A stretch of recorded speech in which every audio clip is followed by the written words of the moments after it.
سورۃ الفاتحہ کی تفسیر۔ الحمدللہ والصلاۃ والسلام علی رسولہ وعلی آلہ واصحابہ اجمعین۔ رب اشرح لی صدری ویسر لی امری واحلل عقدۃ من لسانی یفقہوا قولی۔ اللہم انا نسألک ایمانا لا یرتد ونعیما لا ینفد ومرافقۃ محمد فی اعلی جنت الخلد۔ اللہ سبحانہ تعالیٰ سے ہم ایسا ایمان مانگتے ہیں جو کبھی پلٹے نہ، اور ایسی نعمتیں جو کبھی ختم نہ ہوں، اور آپ صلی اللہ علیہ وسلم کا ہم ساتھ مانگتے ہیں اعلیٰ جنات میں، آمین یا رب العالمین۔ تو جی تفسیر شروع کرتے ہیں۔ سورۃ الفاتحہ قرآن مجید کی سب سے پہلی سورہ ہے، اور یہ سورہ مکی ہے۔ اور مکی یا مدنی کی وضاحت میں بات یہ ہے کہ جو صورتیں ہجرت یعنی 13 نبوت سے پہلے نازل ہوئیں وہ مکی ہیں، چاہے ان کا نزول مکہ میں ہوا یا اس کے اراؤنڈ یعنی اس کے اطراف میں ہوا۔ اور مدنی وہ صورتیں ہیں جو ہجرت کے بعد نازل ہوئیں، اور یہ صورتیں خواہ مدینہ یا اس کے اطراف میں یعنی مدینہ میں وہ نازل ہوئیں یا اس دور میں، ان صورتوں کو مدنی صورتیں کہا جاتا ہے۔ تو جی یہ تھی کچھ وضاحت مکی اور مدنی صورتوں کے حوالے سے۔ آگے دیکھتے ہیں بسم اللہ کے بارے میں۔ بسم اللہ کے بارے میں اختلاف ہے، یعنی اسکالرز ڈفرینٹ اوپینین رکھتے ہیں، ڈفرینسز رکھتے ہیں۔ بعض کہتے ہیں کہ یہ ہر صورت کی مستقل ایک آیت ہے، یعنی بسم اللہ ہر صورت کی ایک مستقل آیت ہے، یا ہر صورت کی آیت کا ایک حصہ ہے۔ اور بعض کہتے ہیں کہ یہ صرف سورہ فاتحہ کی ایک آیت ہے، اور یہ کسی بھی سورہ کی مستقل آیت نہیں ہے۔ یعنی یہ ڈفرینسز پائے جاتے ہیں بسم اللہ کے بارے میں۔ لیکن جو راجح بات ہے، یعنی جو بات زیادہ پریویل کرتی ہے، وہ یہ کہ سورہ توبہ کے علاوہ ہر سورہ کے آغاز سے پہلے یعنی اس کی بگننگ سے پہلے بسم اللہ الرحمن الرحیم پڑھنا ضروری ہے۔ اور اہم بات یہ کہ قرآن کریم کی تلاوت کے وقت اعوذ باللہ من الشیطان الرجیم اور بسم اللہ الرحمن الرحیم پڑھنا بہت ضروری ہے۔ تو جی سورۃ الفاتحہ کی اہمیت کے بارے میں دیکھتے ہیں۔ سورۃ الفاتحہ کے معنی آغاز اور ابتدا کے ہیں۔ فاتحہ مین کھولنے والی، فتح سے یہ ورڈ آتا نا، فاتحہ کھولنے والی، آغاز کرنے والی، اسی لیے اس کو فاتحۃ الکتاب کہا جاتا ہے۔ اور اس کے علاوہ بھی بہت سارے نام ہیں، جیسے ام القرآن یعنی قرآن کی ماں، اور السبع المثانی یعنی 7 بار بار دہرائے جانے والی آیات۔ اسی طرح القرآن العظیم، دیکھیں چھوٹی سی سورہ کا نام کیا ہے؟ القرآن العظیم، یعنی اس کا سارا نام ہی القرآن العظیم رکھ دیا گیا۔ اسی طرح اس کا ایک اور نام بھی ہے الشفاء الرقیہ، یعنی ایسی سورہ جس میں شفا ہے، اور یہ دم کے طور پر بھی پڑھی جاتی ہے، جیسے کہ حدیث سے ثابت ہے۔ ایک صحابی نے ایک بچھو کے ڈسے ہوئے کو اس سے دم کیا، یعنی اس سورہ سے اپنے اوپر انہوں نے دم کیا تو انہیں آرام آ گیا۔ تو آپ صلی اللہ علیہ وسلم نے فرمایا تجھے کس طرح معلوم ہوا کہ یہ دم ہے، یعنی اس میں شفا ہے، یہ رقیہ ہے؟ یعنی آپ صلی اللہ علیہ وسلم نے تصدیق کر دی کہ یہ سورہ شفا ہے، رقیہ ہے۔ اس کو صحیح بخاری روایت کر رہے ہیں۔ اسی طرح ایک اور حدیث میں آپ صلی اللہ علیہ وسلم نے فرمایا من صلی صلاۃ لم یقرأ فیہا بأم القرآن فہی خطاج ثلاثا غیر تمام، یعنی جس نے بغیر فاتحہ کے نماز پڑھی وہ نماز ناقص ہے، مکمل نہیں۔ اور آپ صلی اللہ علیہ وسلم نے 3 مرتبہ ان الفاظ کو دہرایا۔ اسے صحیح مسلم روایت کر رہے ہیں۔ اسی طرح ایک اور حدیث قدسی ہے کہ اللہ سبحانہ تعالیٰ نے فرمایا قسمت الصلاۃ بینی و بین عبدی، یعنی میں نے نماز کو اپنے اور اپنے بندے کے درمیان تقسیم کر دیا ہے، یعنی اس سے مراد سورہ فاتحہ ہے، جس کا آدھا حصہ اللہ تعالیٰ کی حمد و ثنا، اللہ کی تعریف، اس کی رحمت، اس کی ربوبیت، اس کی سوورنٹی، اس کا عدل اور اس کی بادشاہت، یعنی ہر طرح کی اس کی تعریف کے بارے میں بیان ہے۔ اور در حقیقت بات یہ ہے کہ دنیا میں جس چیز اور جس شکل میں کوئی بھی حسن، کوئی بھی خوبی، کوئی بھی کمال اور کوئی بھی پرفیکشن پائی جاتی ہے تو یہ سراسر اللہ سبحانہ تعالیٰ کا عطا کیا ہوا ہے۔ یعنی کسی انسان، کسی فرشتے یا کسی بھی مخلوق میں کوئی خوبی، کوئی کمال پایا جا رہا ہے تو یہ اس کا ذاتی کمال نہیں ہے، یہ اللہ سبحانہ تعالیٰ کا دیا ہوا ہے۔ تو تعریف پھر کس کی ہونی ہے؟ اسی ذات کی نا جو اس کو تخلیق کرنے والا ہے۔ جب کائنات میں ہم دیکھتے ہیں خوبصورتی بکھری پڑی ہے تو وہ خوبصورتی پکار پکار کے کہتی ہے کہ مجھے بنانے والا ہے خوبصورت ہے، اس کی تعریف وہ حق مستحق ہے ہر طرح کی تعریف کا۔ تو اسی لیے پہلی آیت کیا ہے؟ الحمدللہ، یعنی تمام کی تمام تعریف اور تمام کا تمام شکر صرف اسی ذات کے لیے ہونا چاہیے جو کہ پوری کائنات کو عطا کرنے والا ہے۔ اور آگے ورڈ آیا رب العالمین، یعنی جو رب ہے، مالک ہے، آقا ہے، پرورش کرنے والا ہے، نگہبانی کرنے والا ہے، وہ حاکم ہے، سوورنٹی اسی کے اختیار میں ہے، وہ ہر چیز کو مینیج کر رہا ہے، تمام کائنات کی ہر چیز اس کی نگاہ میں ہے۔ اور اسی طرح سورہ ہود میں اللہ سبحانہ وتعالیٰ فرماتے ہیں وَمَا مِن دَابَّةٍ فِي الْأَرْضِ إِلَّا عَلَى اللَّهِ رِزْقُهَا وَيَعْلَمُ مُسْتَقَرَّهَا وَمُسْتَوْدَعَهَا كُلٌّ فِي كِتَابٍ مُبِينٍ، یعنی زمین پر کوئی جانور انکلوڈنگ انسان کو بھی جانور ہی کہا گیا ہے، تو کوئی جانور ایسا نہیں جس کے رزق کا ذمہ، اس کی پروویژن کی رسپانسبلٹی اللہ کے ذمے ہے، اور وہ ان کے ٹھہرنے کی جگہ اور ان کے لوٹنے کی جگہ، یعنی ان کے آنے کا وقت دنیا میں اور ان کے جانے کا وقت اسے خوب معلوم ہے۔ اور اللہ نے فرما تو دیا کلٌ فی کتاب مبین، یعنی ہر شے، ہر چیز آلریڈی لکھی ہوئی ہے۔ جیسے سورۃ الحدید میں بھی ہم پڑھتے ہیں ما اصاب من مصیبت فی الارض ولا فی انفسکم الا فی کتاب من قبل ان نبرأها، یعنی اس زمین پر یا تمہاری جانوں پر کوئی بھی مشکل آ پڑی تو یہ پہلے سے لکھی ہوئی ہے، اس سے پہلے کہ تمہارے تک یہ پہنچتی۔ ان ذالک علی اللہ یسیر، اور یہ اللہ پر آسان ہے۔ یعنی مختصر بات یہ کہ وہ خوب جانتا ہے کسی نفس کے بارے میں اس کے زمین پر آنے سے پہلے کہ یہ نفس کتنی دیر اس زمین پر رہے گی اور کب اللہ کی طرف واپس لوٹے گی، اور جہنمی ہوگی یا جنتی۔ تو بات یہ ہے کہ یہ بات اللہ کے لیے آسان ہے۔ کلٌ فی کتاب مبین، یعنی ہر چیز واضح لکھی ہوئی ہے، طے شدہ ہے، اور اس کے علم اور مرضی کے بغیر کوئی پتا بھی زمین پر نہیں گرتا۔ تو جی ورڈ رب کیا ہے؟ اللہ تعالیٰ کے اسماء حسنہ میں سے ایک اسم ہے، اور اس کے معنی ہے آقا، مالک، پرورش کرنے والا، کائنات کا انتظام چلانے والا، اور تمام مخلوقات کی ضروریات کو پرووائڈ کرنے والا، اور تمام مخلوقات کے مجموعے کو عالم کہا جاتا ہے۔ اگلی آیت دیکھتے ہیں الرحمن الرحیم۔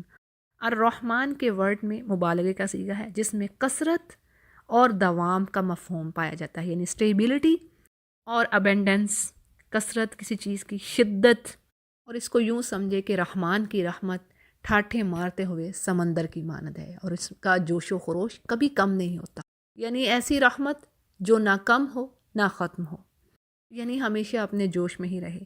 اسی طرح دوسرا ورڈ رحیم تو یہ سیم اسی روٹ ورڈ سے رہا ہے، را ہا میم سے، لیکن اب اس میں تھوڑا سا فرق کیا آئے گا کہ اس میں پرسسٹنس پائی جائے گی، یعنی کسی چیز کا دائمی ہونا، کبھی رکنا ہی نہ۔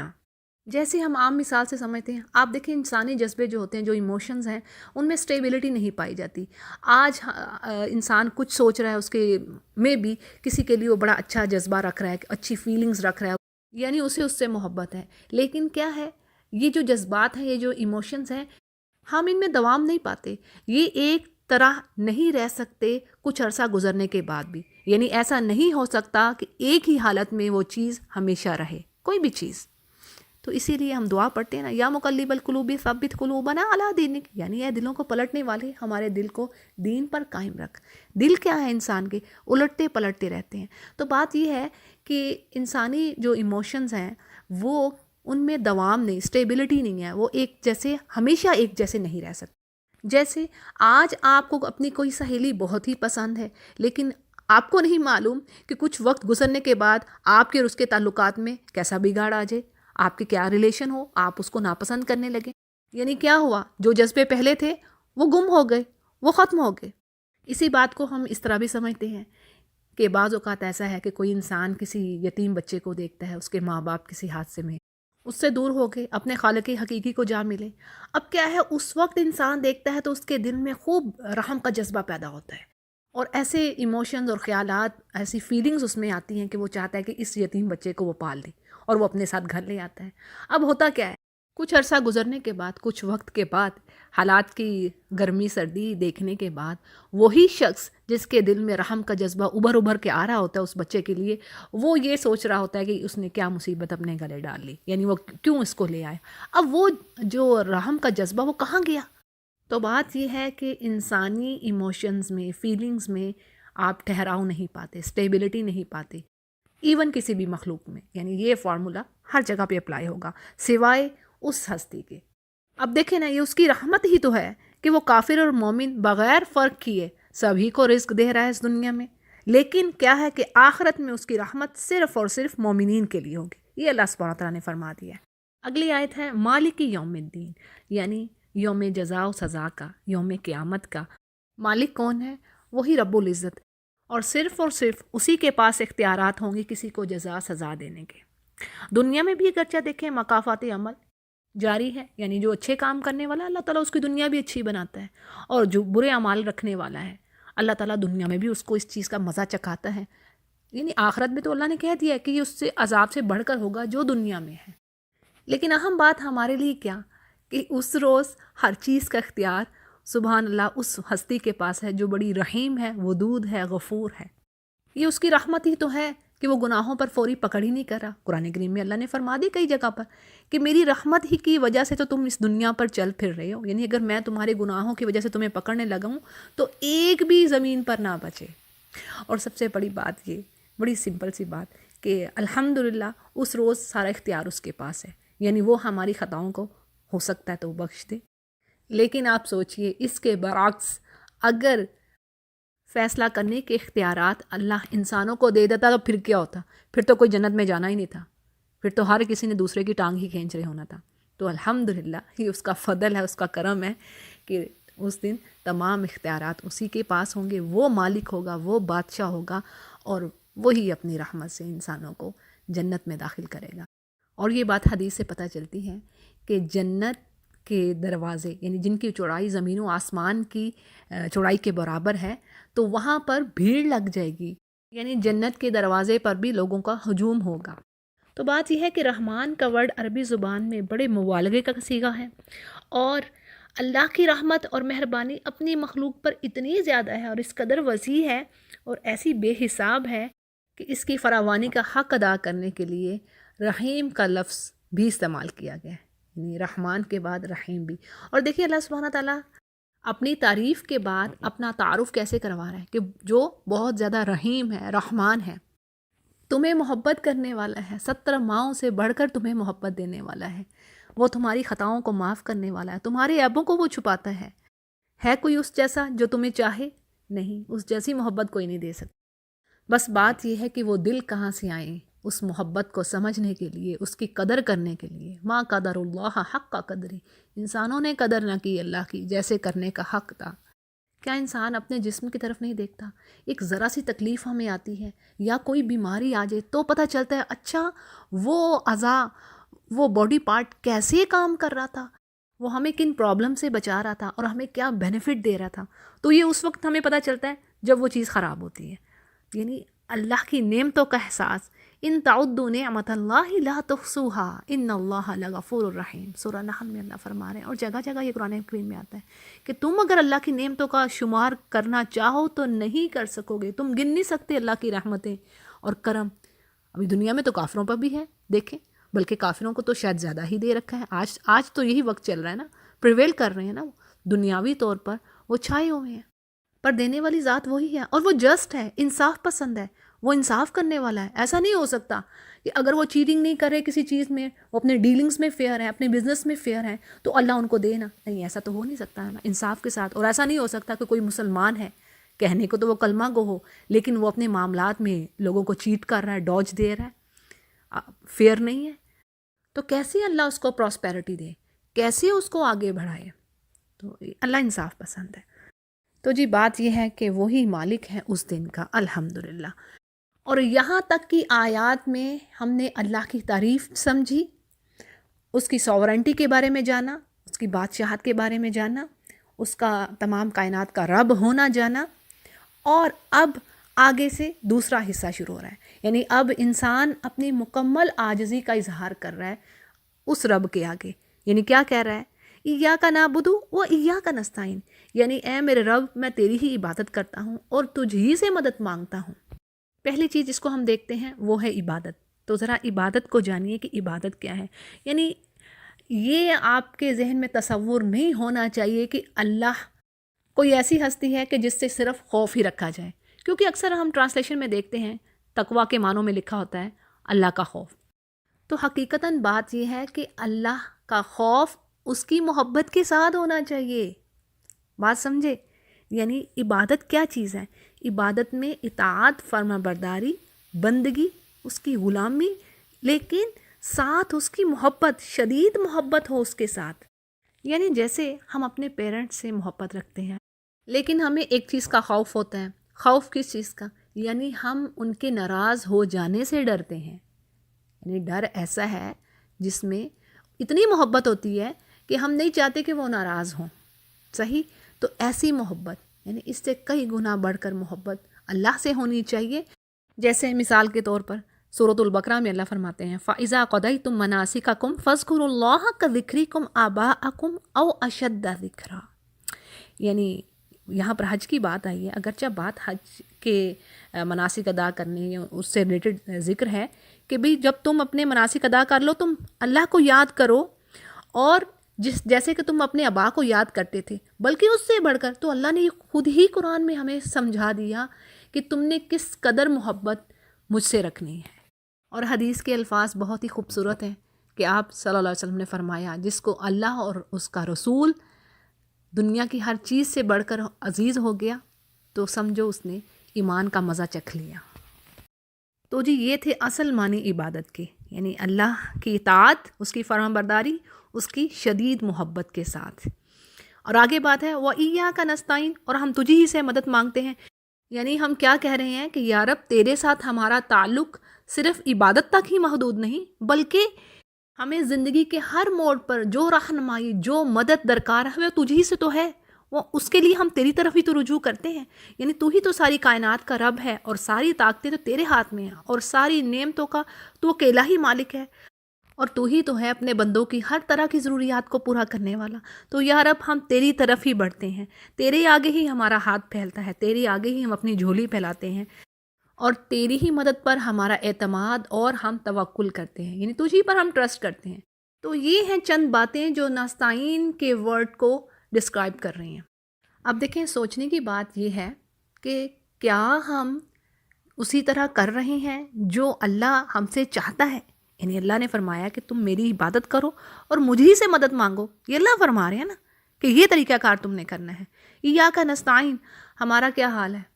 کوئی پریشانی آئی، کوئی دنیا کی ضرورت آن پڑی ہم پر، کوئی مشکلات ہم فیس کر رہے ہیں، تو کیا ہے کہ ہماری توجہ فوراً دنیا کے اسباب کی طرف ہوتی ہے، یعنی یا کسی نہ کسی انسان کی طرف کہ کوئی ہے ہمارا مشکل کشا ہے، ہماری مشکل کو دور کر دے، یا ہمارے کسی کام کے ہونے میں ہمارے لیے آسانی پرووائڈ کر دے۔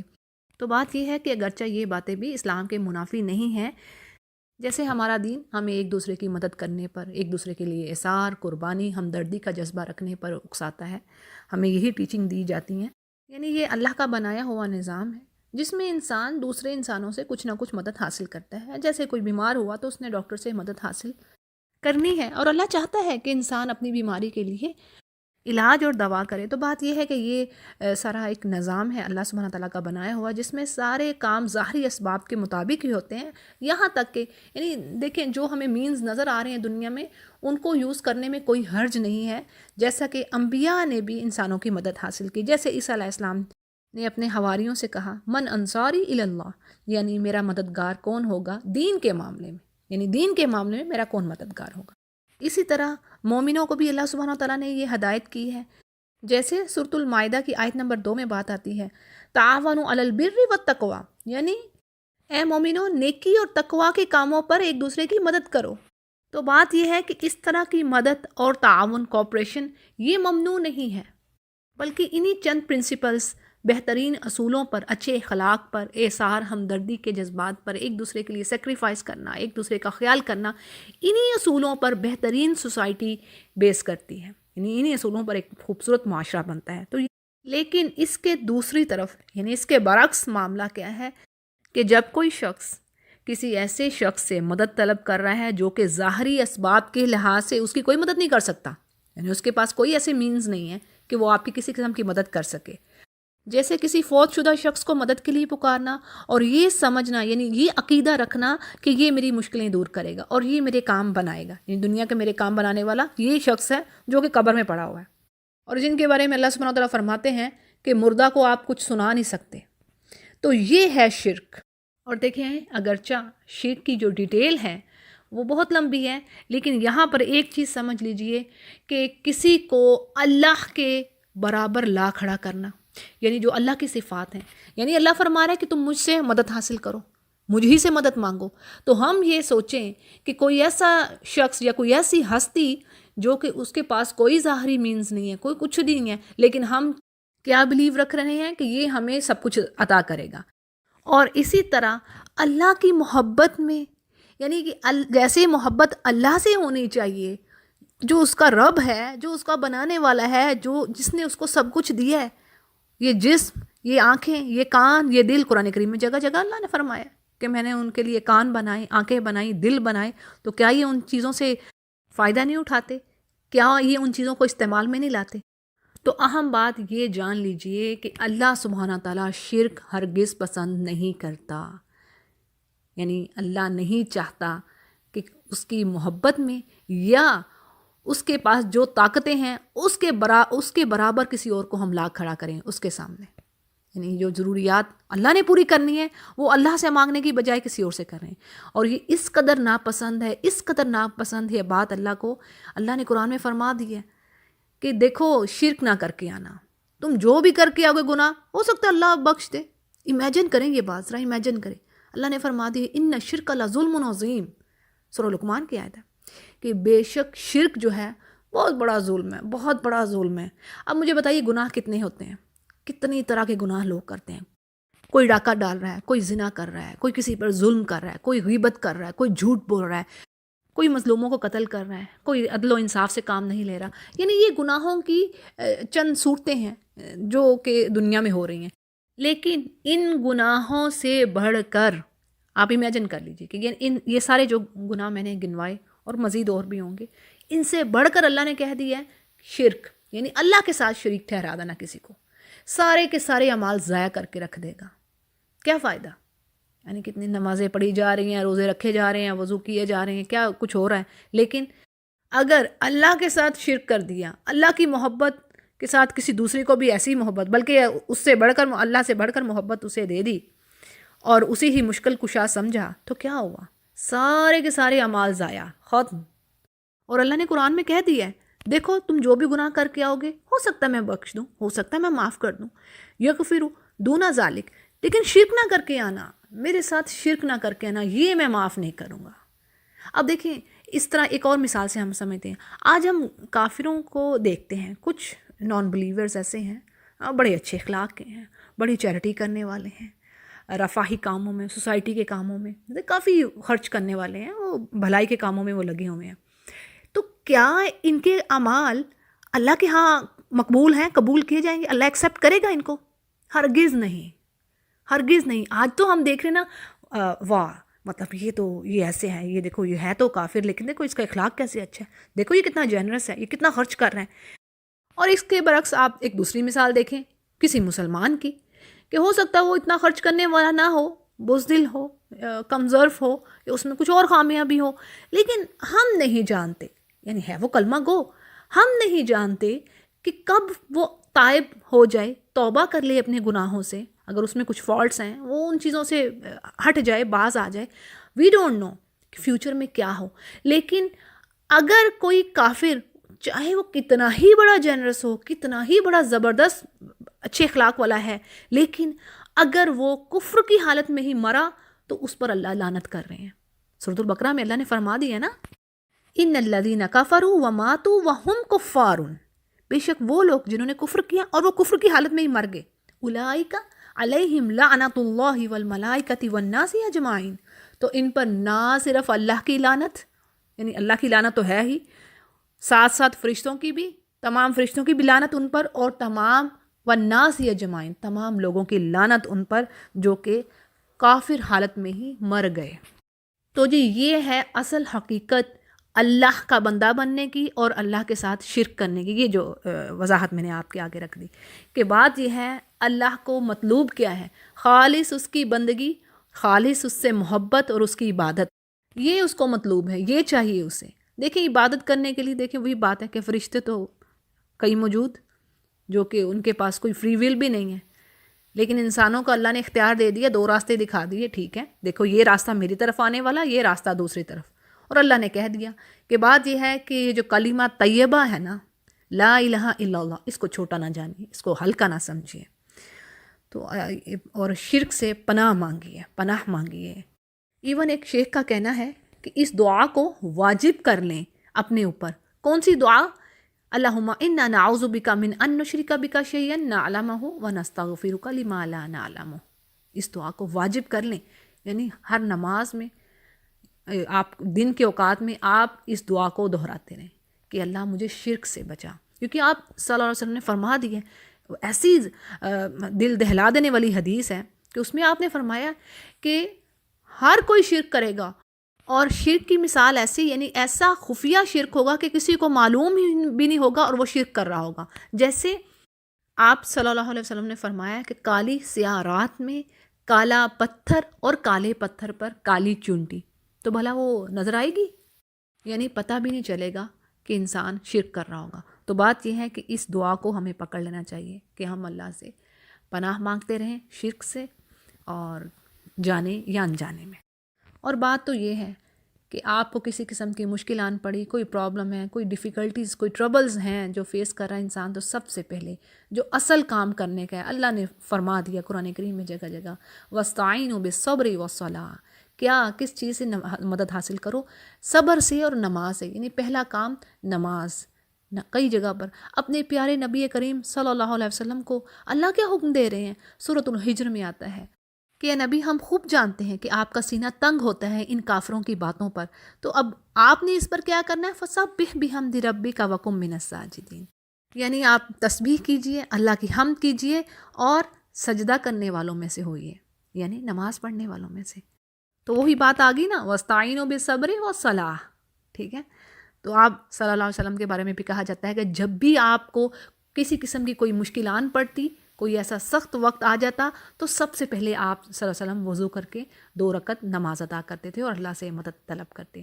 تو یہی کام ان کی امتیوں کو کرنے کا ہے، یعنی مومن کے لیے بھی یہی چیز ہے کہ سب سے پہلے مدد اللہ سے، اس کے بعد پھر وہ جو ظاہری آپ کے جو مینز ہیں، جو ورلڈلی افیئرز ہیں، مینز ہیں، ان کے لیے آپ دوسروں سے آس کر سکتے ہیں، لیکن سب سے پہلے اللہ سے مدد مانگیے۔ اور اسی سلسلے میں ایک اسکالر کا کہنا ہے کہ